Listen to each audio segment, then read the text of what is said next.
Only one kid in history had ever attempted what Benny was about to. And he got eaten. So we were worried. Real worried. Even when Benny brought out the secret weapon. Shoes guaranteed to make a kid run faster and jump higher. PF Flyers. We can't let him do this, man.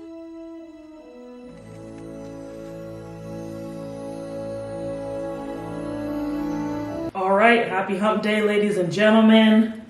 It is the Slate Laced podcast. We're back here to get you through that hump day, that rough week. Here to hopefully make it a little bit better. But first things first, Blair, how we doing? Good as usual. All right.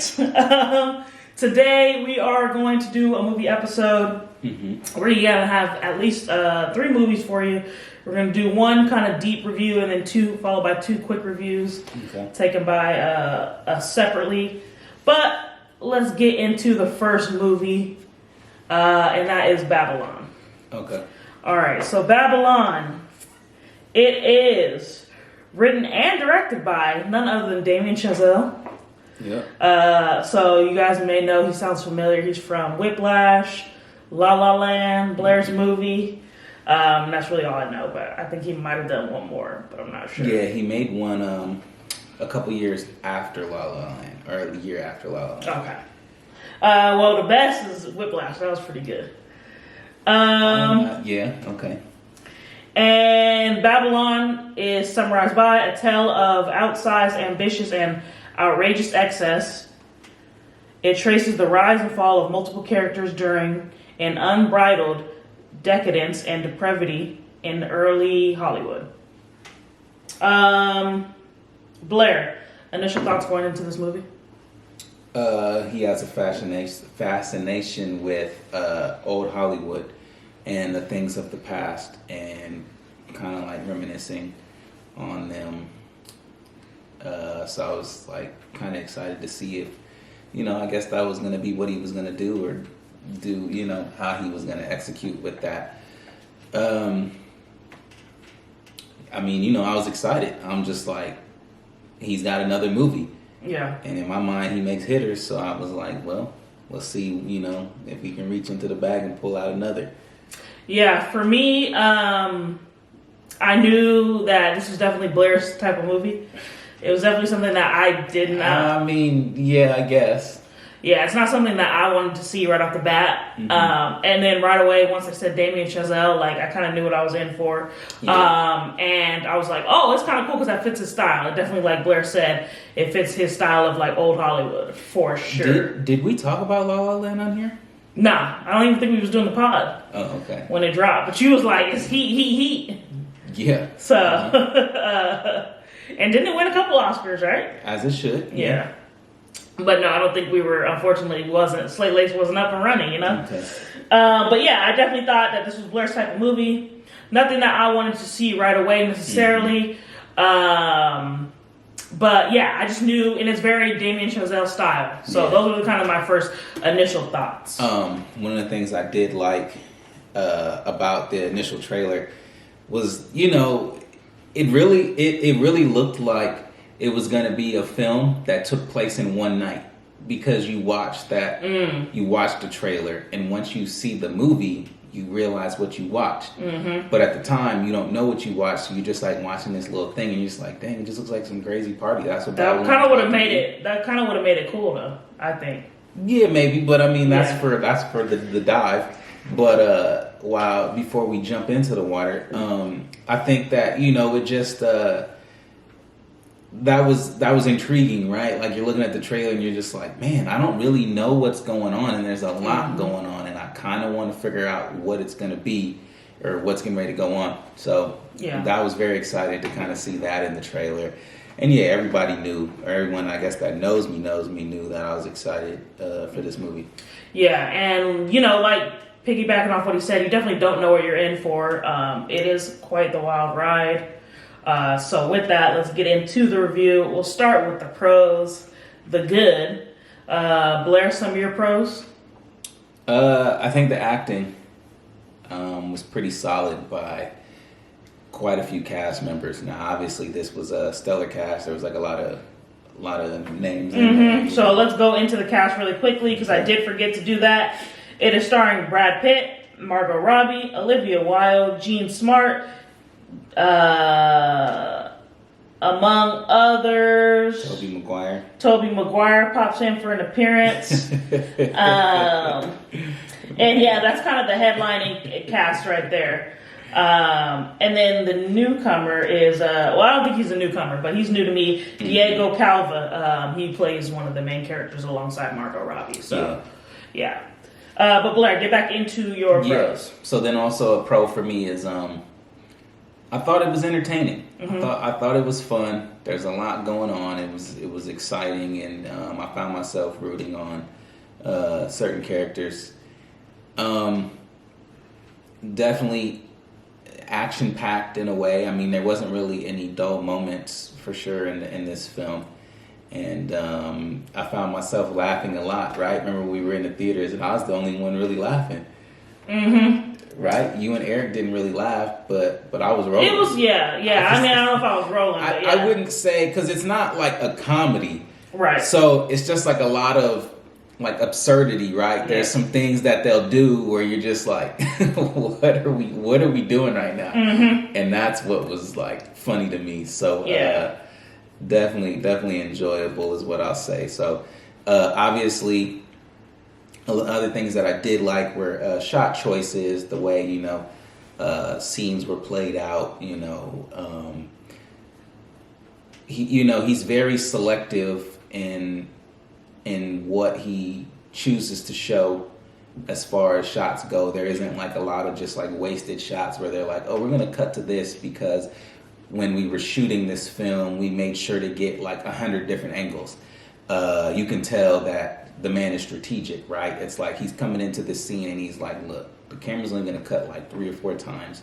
We're going to use this angle and this angle and this angle, and that's all we're doing. So like, don't mess up, because if you do, we're going to have to do it all over again or whatever, right?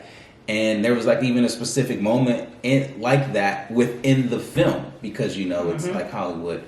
So, yeah. I mean, definitely solid, definitely entertaining for sure. Yeah. Some of the pros for me was cast. I really think that everyone kind of pulled their own weight. With a lot going on, it could have easily got distracting. But the characters definitely did their thing. So shout out to Margot Robbie. She's always great. Diego Calva, Brad Pitt, always great in his roles as well. But the main thing for me was just like watching Hollywood come to life, like watching filmmaking progress from the silent film to the talking film, and seeing how the actors had to adapt. They were struggling once sound was involved. So it was kind of cool. It was like almost like a little learning lesson or a documentary on how filmmaking was made back then. People literally risking their lives to be extras in these films. You wouldn't think that it was going down like that, and I don't know how much of that is true. But I would assume some people, fell casualty to some of the filming practices. So just to kind of touch on too, I think that it's no different than today. A lot of people today are still also chasing a dream and trying to be an extra and kind of just get on set and just kind of get there, right? Like as the years go by, what you find out is that there's nothing really different. Every person still kind of has the same dream and the same goal that they kind of cling on to, and that's what they get up day after day and kind of like push towards, right? And like that's what all the characters were sort of doing in this film. The only difference is that it's 2022, So I mean that was kind of cool to kind of watch that. But what I did know, or have like kind of found out as the years have gone on, is that it's true. Like a lot of people did struggle with transitioning, right? Because to act and not have to speak is one thing, and then to act and then have to speak is a whole other thing, right? And some people might be really good with dialogue, right? But then they may not be able to convey emotion like in silence.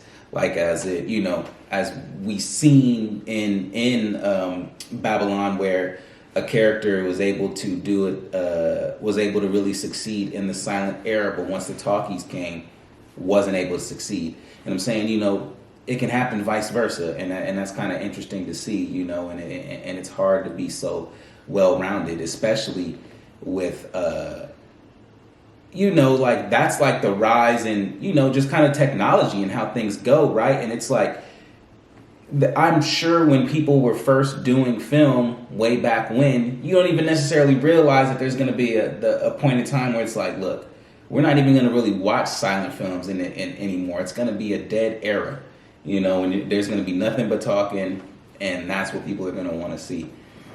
But another positive that I did want to say is the message. That was like my favorite part actually of the film, as I like really think about it, was the actual message, and just the you really want to do something while you're on this planet for however long you're here for, right? You want to leave something for someone so that when you finally pass on, right, there's going to be other people coming on this planet and they're growing up and they're living, and then like you want them to be able to find the treasure that you sort of like left, and then allow them to come and find it, right? And so in this instance, you have film and how it's just a treasure chest, right? And people that like love film will open it up and kind of like look into it and be like, wow, so this is what was happening in the 1930s, these type of films. Interesting, right? And like it'll be near and dear to certain people, right? It won't matter that it's 2050 or 2060 or 2070, right? Like people will pick it up, read it, find it, just like Slate Laced here, right? Like, you know, we get certain amount of viewers now, right? But like 60, 70, 80 years from now, someone will be able to find this and watch this. And then maybe they're watching this before they even heard of Babylon, right? Because Babylon, it was, you know, a thing of the past. And then they go and watch Babylon and they're like, oh, wow, this really is interesting. So I think that part of the film was really phenomenal, and by far the best part of the film, just the overall message and how they kind of closed that out. Agreed. Just another one outside of cast members, the progression of filmmaking would also just be like kind of how they tied it together. In the end, where now, you know, technology is like up to where we are, you know, we're seeing more experienced films like Avatar and stuff like that. So again, that was just kind of it for me, like really watching how we started from the bottom and now we're here, literally. So that was cool to see in a movie where, like I said in the beginning, it's easy to get distracted with a lot going on. I think like the foundation of the film, outside of, you know, you can make your dreams come true and build yourself up and become somebody, is just like looking at old Hollywood and taking like a walk through what old Hollywood was. Definitely not something I don't think I would have been interested in, but it was actually kind of cool. So those are definitely the positives for me. Blair, anything else on the positives? I think it was cool to see the diversity. And then it's a pro and a con, so I'm going to say it both times. But I did like how they tried to touch on certain moments of racism that really did happen in that time frame. Specifically, the trumpet scene. That whole moment was a movement within itself, and so they kind of did touch on it without touching on it, because that's also kind of the dark side of Hollywood that, you know, people won't necessarily want to go down the rabbit hole on that, you know. So that was a positive, because for me it's always like, don't act like it didn't happen, you know. So it's kind of cool to at least throw that in there just briefly, right? Because obviously his whole persona and like how he does the Hollywood stuff is to show the positive of previous Hollywood, i.e. La La Land, and then you have Babylon here. Yeah. But and then there's got to be something to the name too, like Babylon, like you know, that was up in the early biblical times, like kind of the before Christ times, I would say, and it's kind of like before Hollywood, so maybe there's something to that title, or it's just Babylon and that's all you thought. Well, I was also gonna say, like, if you didn't look at the font, you would just think Babble on, like, so to continue to talk. That as well, which is to, you know. that as well. But you guys let us know what you think of the title. That's just another interesting take that popped in my mind. However, where there's good, there's also bad and ugly. Blair, get into your cons. 3 hours and 9 minutes. Yeah. That's quite the length of a movie. We definitely felt it when we saw it. What was the first thing I said walking out? Well, we left. It was like 2 a.m, wasn't it? What was the first thing I said? You was like, it was long. I said it was tapping on 4 hours. Yeah. But you can't have us in the theater like that, dude. That's all I'll say. And the crazy part is when we went, wasn't it like we caught like the 10-something showing? Yep. It was like 10:15, I think we went to go see that movie. And when we got out, no lie, I think it had to be like 2 a.m. 1:52 a.m. Y'all see somewhere. Y'all see me over here. That. Yeah. And I know for her, she's usually knocked out, but I'm guaranteed to be up at that time. But still, it was just like, man, like, it was definitely long. It definitely felt like we was in there. And the funny thing, just to add the entertainment value, we had the people in there bootlegging next to us. The whole setup. Dang near tripod. She had the tripod. She had the phone up to the tripod. She was like zoomed in on it crazy. And we were just like, yo. Stealing. I ain't seen no bootleg in a minute. I haven't. So she had to be doing it for some other reason. Because it's not like she going to go actually sell this. Like, put on a disc. Like, what's she going to do? Yeah, we passed that now. Yeah. But, yeah, she had the setup. But anyway, so. Maybe it was for the stick. Shout out to the stick users. Yeah, we appreciate that. Because, that's how we catch our movies as well. So 3 hours and 9 minutes was just way too long. It was actually long enough that I knew that I had kept the people who came with me too long, that I left. Because I'm actually one of the people that I don't care what happens at the end, whether I like the movie or not. I will stay all the way through. I will watch the credits. Because to me, it's just like, there's a lot of effort that goes into these films that everyone must be celebrated, right? So we must sit there and we must watch the credits, because it's like, they put their time, their blood, sweat, and tears into this film. So for us to just get up right when it says the end is like not fair. So I watch it all the way through. But because I knew that I kept these people so long, I'm like, all right, it's over. Like, let's get up and go, and so I left. And the last time I did that had to be 08, 07, something like that. Because I can't remember what movie we watched, but we watched, and y'all got up and left, and I got up with you. And they had a whole end credit scene, and I remember I was like, never again. But another negative was I think that the message ended up being too on the nose for me at the end. Like, just showing way too much. Like, you know how you said you like the showing like of the movies and things like that? Because like, to me, once it went that route, it no longer felt like we were watching a movie. And then it felt like we were more like watching a documentary. And then this film is not a documentary, right? And then another negative moment that I felt, or another negative thing that I didn't necessarily like, was, I mean, it does feel like it's a take, like a story, and it never really happened, but it's like in an alternate universe.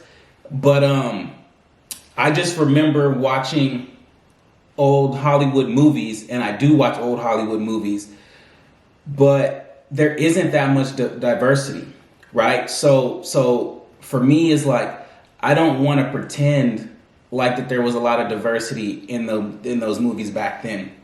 So it was just kind of crazy to be like, man, they went and had this Hispanic director, like, right off the top. Like, he never even, because remember, he had like never even made a movie before. He was just like he was barely, speaking English. He was barely speaking English, following Brad Pitt around, and then all of a sudden, this dude's making a movie, and I'm like, man, they trying to say, if that's the case, I should be making a movie right now. They trying to say that's the American dream, and that's what I'm, and like, I understand that, but like, it's crazy because it's like, if you came to America from some other country or whatever, the likelihood of you coming in hustling and really hustling, the likelihood of you still getting into movies and making movies and being the director, and then he ended up being like, I forget what he said his title was, but he had like really like moved up the ranks, and I was like, oh man, this is definitely fictional. They ain't doing that in 1930. Just barely got out of silent film. Oh man, we're still at a terrible place in America for that even to be some sort of reality. So that kind of like stirred me a little bit, where I was like, oh man. But again, it was a little forced. You could definitely say that. Right, because it was just like, are we trying to make sure that we like not have like our diversity hires, but are we like making sure that like when we have these films now, we're making sure that we have black people in there, white people in there, because my thing is always, if it doesn't fit, then don't force it, right? So yeah, I mean, I can see where you're saying it's a little inaccurate, because I doubt they were having, well, they have been using black people for their music for a long time, so that part, 100%. That part I kind of believe. But yeah, as far as having like a Hispanic director, like I doubt that. Yeah, and that moment, the moment that I'm speaking of with the trumpet, right, was the whole blackface. Because when he put that on, I was like, ooh, okay, are we gonna go there? Obviously, we weren't gonna go there, because it just wasn't that type of movie. He does more like dreamy, so obviously that wouldn't fit. But I just, that was he was basically saying it existed. This is a moment, but we're not gonna go there. So really, the overall things that bothered me the most was A, just necessarily the time, the running of it, and then B was it being extremely fictionalized and definitely didn't have any sense of reality. But I did like the character arcs and the things that they had to go through and the struggles and stuff, especially Margot Robbie, right? I was sad to see, but really good because it was sad to see.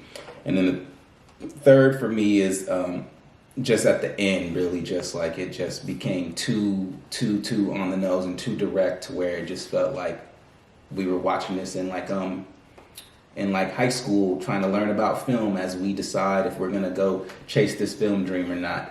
But like I said, the actual message I did like, because anything is possible, and if you want it, go get it. Yeah, for me, the con, do not have us in the theater for 4 hours, like point blank, period. But on that note, the end was atrocious, because he literally made the ending, instead of making it 4 minutes, he drug it out to at least 15 minutes.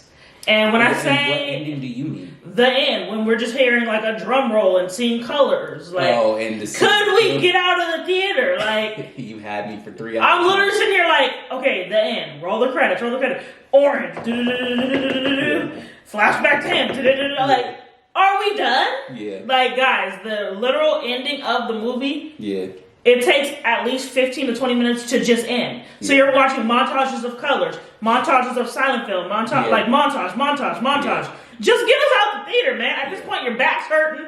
Like, you're tired. Your drink is empty. Yeah. You're trying to go. You have to use the bathroom. Yeah. Hey, I offered to go get you some more stuff, because I knew this was going to be a long film and I didn't think I was going to miss anything. But you said no, you wasn't going to miss anything. That's for sure. Yeah. But no, I was good. But I'm just saying, like, at this point, you have to use the bathroom. People have to get up, stretch your legs, and you're really trying to roll the credits for about 20 minutes. So just alone, the end scene. And when y'all watch it, you're going to know what I'm talking about. That pissed me off. Yeah. Then, my second con was, okay, so the summary straight up says, a tale of outsized ambition and outrageous excess.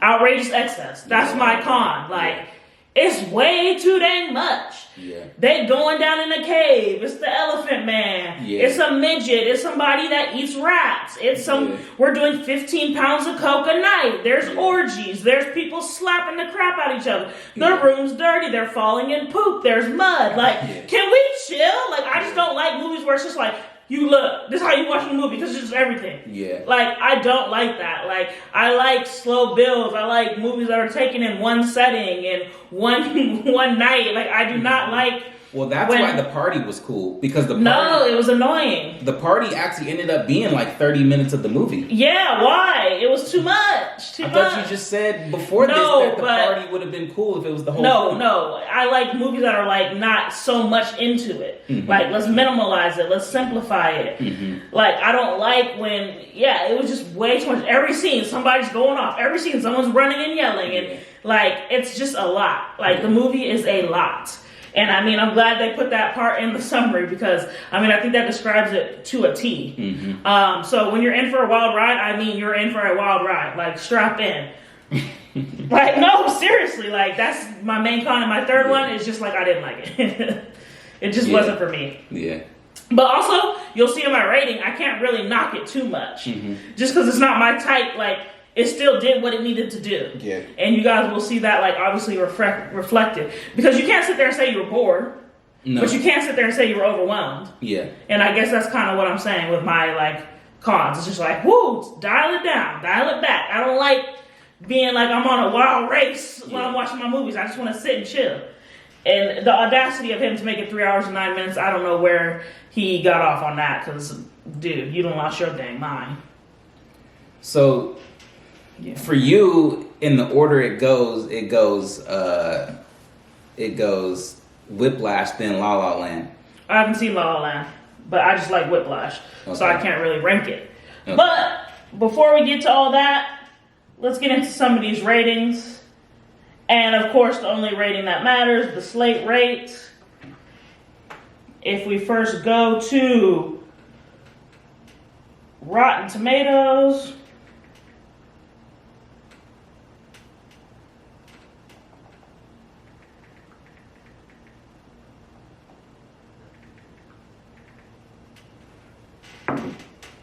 it got, it's 55% rotten with a 51% audience score. Now, I would have to kind of agree with that. Blair, your thoughts? Yeah, it's closer to that for sure. The fact, that is shocking though, because I didn't think the critics were going to knock it that much. This seems like a movie that the critics will eat up. You know, they love big ensemble casts. They love all old Hollywood, that's for sure. So this would be something that I would think would make noise for like Critics' Choice and even Oscar buzz.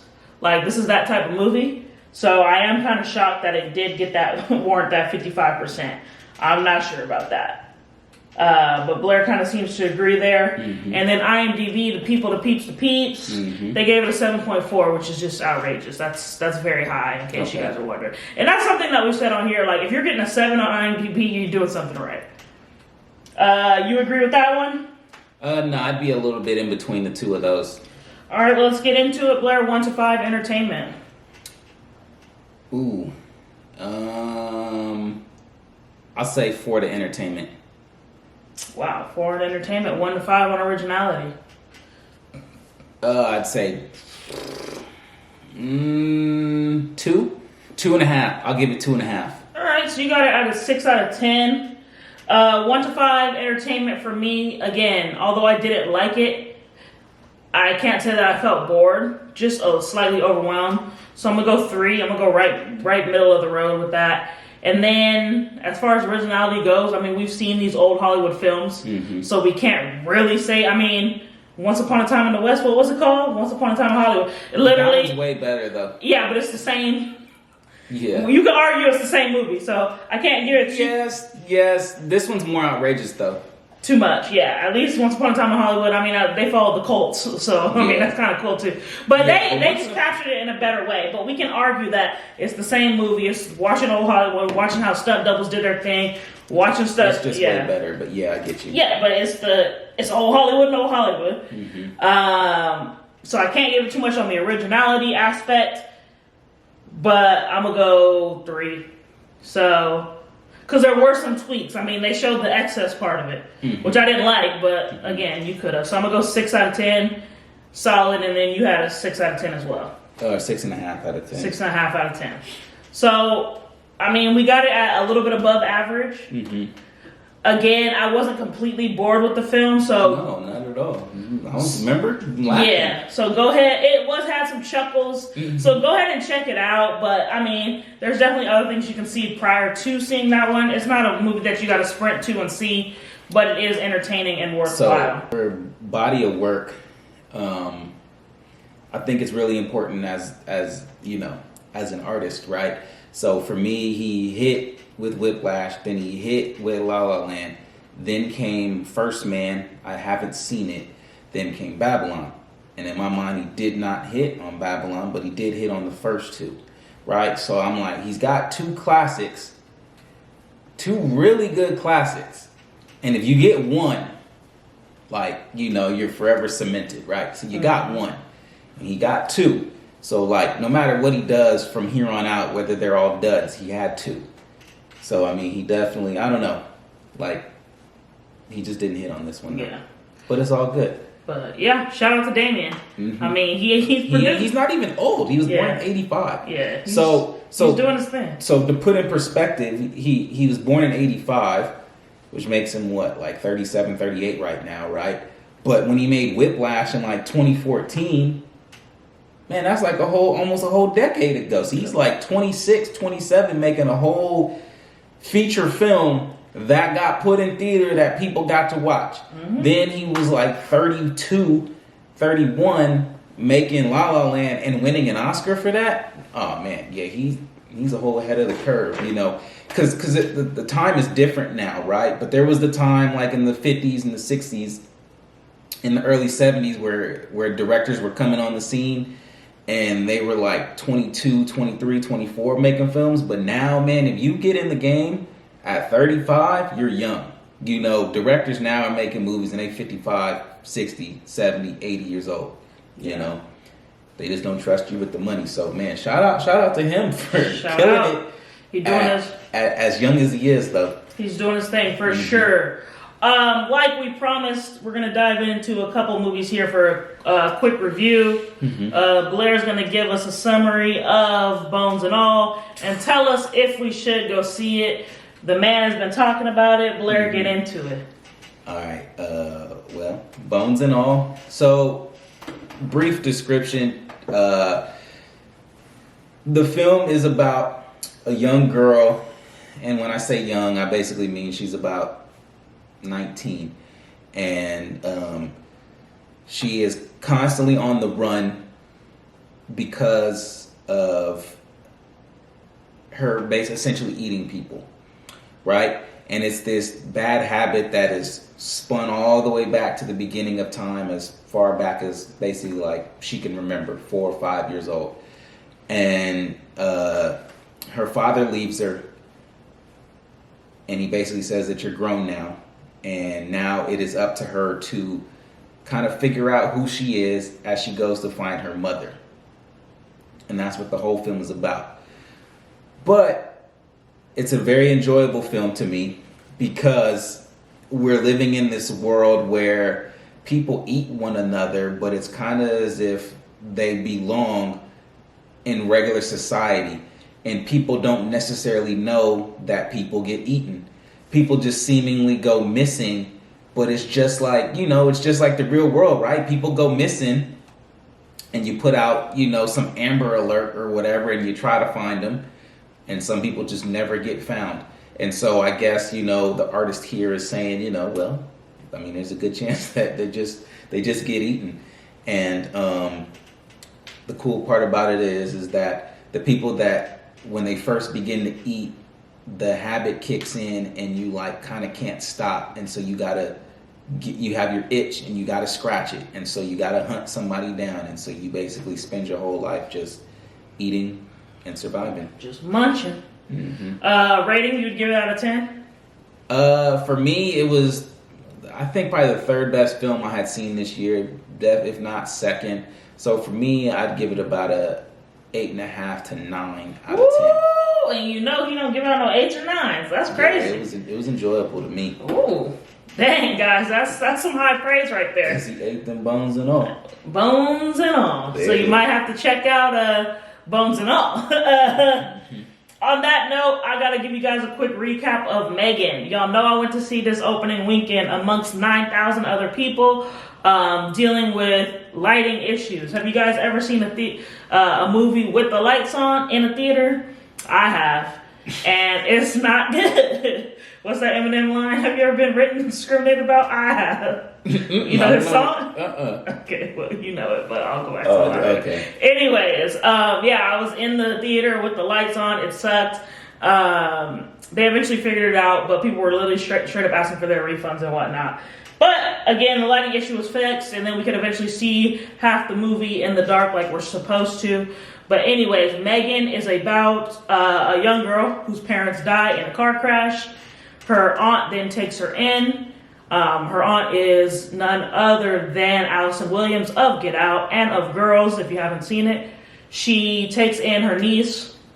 She's a toy builder. She works for a huge toy company. And she's been wanting to get this Android kind of lifestyle, real girl toy off the ground for a long time. She's inspired by it, the connection she makes with the niece. They eventually make the toy. It's called M3GAN.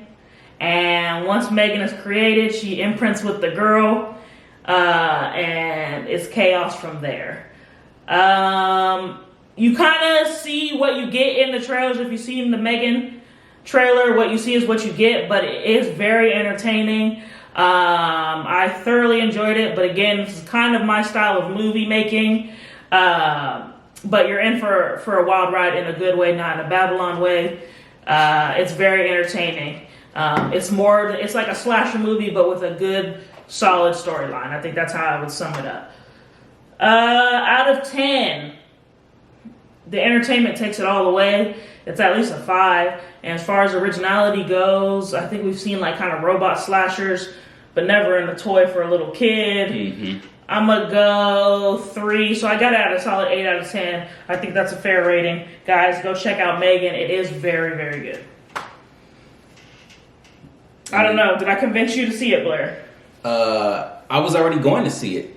Yeah. I mean, technically we see everything, but yeah. I said, yeah, technically we see everything. Yeah, because it makes me think of the Twilight Zone and the talking doll in Twilight Zone, and that doll becoming possessive of the girl. And so M3GAN, I already know, is the same thing. But man, people are raving about this. Like, all I hear is M3GAN at work. It was good. You know, everyone's seen it.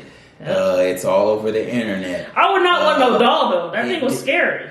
No, I know, but the thing is, from the minute I looked at it, I'd be like, "Get that thing away from me." But kids is weird, man. Yeah, but people, I think that most people didn't anticipate it being as good as it is, right? Because when you get that type of thriller, because everyone chuckled at the trailer, like gonna be weak, and it was low key fire. Yeah, so. Yeah, a lot of people are just like you say with their words. Just like we say with the shoes, we be like, "Oh, this poop," and send the poop emoji, and then what they do, sell out in 2 minutes. Yep. So it's the same kind of thing. Everything comes full circle with movies and shoes, guys. Yep. It's a connection. But anyway, go check out all 3 of those movies. They all were rated fairly highly from the Slate Laced gang, so you know it's good. We're gonna be coming back with more movies. Obviously, there's already something I'm waiting to come out in theaters. So I'll definitely be back. Well, I ain't seen Till. Well, I heard they don't show the lynch, so maybe I'll watch Till. Okay. Because there's nothing like a good lynching to make me not want to watch the movie. Yeah. Nothing like some good racism and Jim Crow. All that good stuff. I hate all that. Y'all know I'm not going to watch it. Yeah. But I heard there's no like actual like violence because the director was sensitive to that. So maybe I'll check it out. Okay. But the Emmett Till story is very sad. Happy belated MLK Day to y'all on that note. But yes, I do want to see a couple movies in theaters, and obviously we got a couple sneaker stories to tell you guys. The woes continue with Kanye, so we got a lot of stuff to jump in sneaker-wise as well. Shout out to his marriage. Yep, shout out. The wedding bells have rung. She's obviously pretty talented, though, because she was like one of his designers. I think she was like the industrial designer, so making that thing come to life. So shout out to her. Secure the bag, lady. Well, whatever bag he has left. He getting ready to secure it, all right. But Blair, anything else before we wrap? No. All right, guys. It is the Slate Laced gang. We out.